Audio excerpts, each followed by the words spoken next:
projet bi nga xam ne mooy projet Sénégal 2050 par rapport ak li nga xam ne moom mooy su amee ay points de convergence wala les points de divergence lan la war a doon waaye su wàllu investissement également dégg ngeen ne lu toll si 18000 milliards moom mooy doon li nga xam ne moom mooy premier quinquennat bi donc mu doon mbir mu am solo par rapport ak xaalis bi fu muy fa lañ koy jëlee ak xaalis bi fa lañ koy dugal waaye également si wàllu explication yi ngeen dégg ne par rapport ak li nga xam ne moom moo fi nekkoon yenn chiffres yi nga xam ne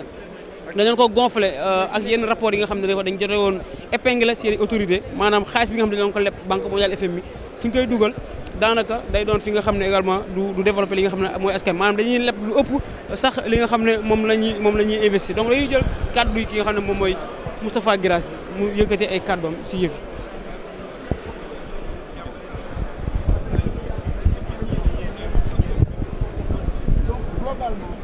Absolument qu'on construise. Les bases d'un nouveau Sénégal sont lancées et le président de la République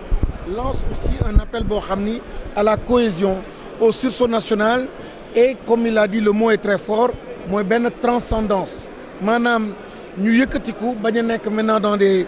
combats de politiciens dans des combats de partis mais c'est le Sénégal qui doit gagner dans un horizon donc de 2050 et je pense que encore une fois et le film l'a bien montré donc l'accent a été mis sur les enfants avec beaucoup de générosité sur les enfants et c'est eux qui seront porteurs donc de ce développement et essentiellement bénéficiaires aussi de tout ce programme-là très ambitieux, très généreux donc qui a été ficelé donc pour le pays.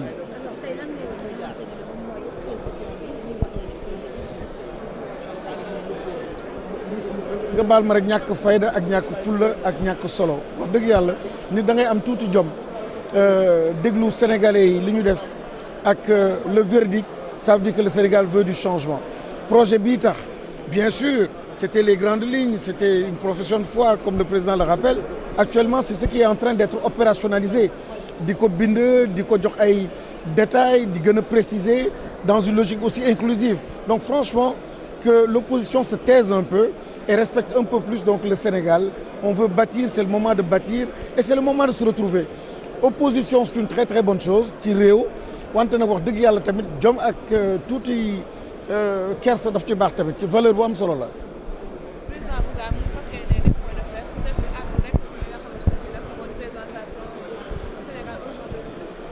li ma mën a wax rek mooy li ma wax ci opposition actuellement kersa ak tuuti noppi dafa baax tuuti et yenn yi ça ressemble à de la méchanceté xam nga nit di acharné wu comme ça une opposition qui systématiquement doit s'opposer finalement ça ressemble comme à de la méchanceté et puis les Sénégalais sauront faire la part des choses mooy qu'est-ce qui est cohérent qu'est-ce qui est rigoureux qu'est-ce qui est réellement politique au sens noble de la chose et qu'est-ce qui est vraiment de l'ordre très subjectif et très personnel et très méchant là aujourd'hui il s'agit du pays et du Sénégal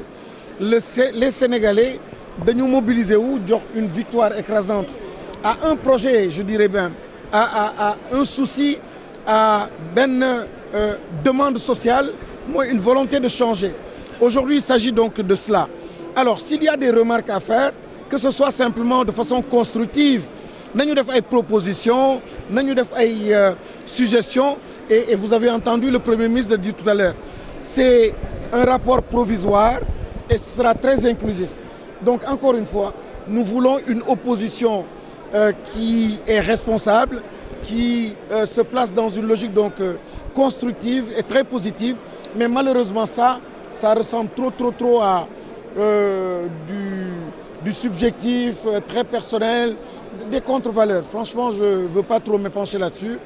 c'est un point de départ en tout cas pour le Sénégal il faut que les Sénégalais se mobilisent pour que réew mi jëm kanam les enfants du Sénégal sont très fatigués et nous avons une très belle opportunité.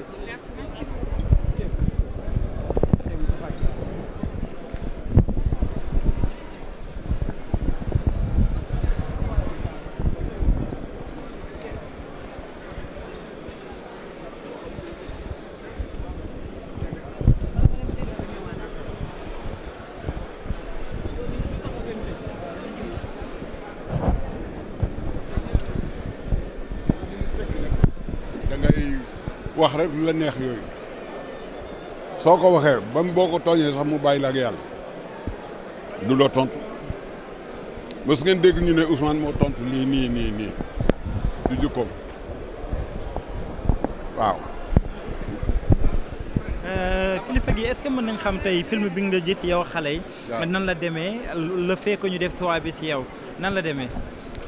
non choix bi ci man daf ma dikkal rek man fi mu toll nii rôle bu ñu ma mënti jox suñ ma expliquer te comme miin naa liggéey bi day yomb jëf ci man c'est-à-dire dans la compréhension day yomb jëf personnalité bi may wone nag damay proposer rek su fekkee noonu la nit ñi ñoo koy jël su dul noonu it danañ ma laaj ba mu tekki leen ko ba xam ñu xam lan laa ko duggee ak nag laa ko jëfee lan laa xalaatoon. bi ñu la proposé ne yow moomee la ñu tànn ak xale yi nan nga ko dundee.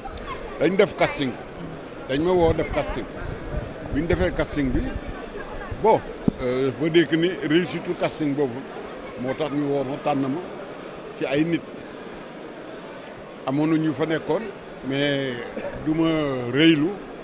ci ne tànnuñ leen man la ñu tànn déedéet du loolu. est-ce que ñeneen ñi duñu wax ne yaa doon défendre Ousmane looloo taxoon le soir. non féetalu wuñ ko fa te loolu Ousmane sax bëgg ko ko xam jikkoom bëgg ko moom ñi ko gën a jege ñoom lay martyriser te man loolu dama ci d'accord parce que da ngay xam nit ki nga xam ne moom lay jëflanteel fan la toll ci yow parce que fii dañoo neexi wax neex làmmiñ bëgg naa Ousmane jóg rek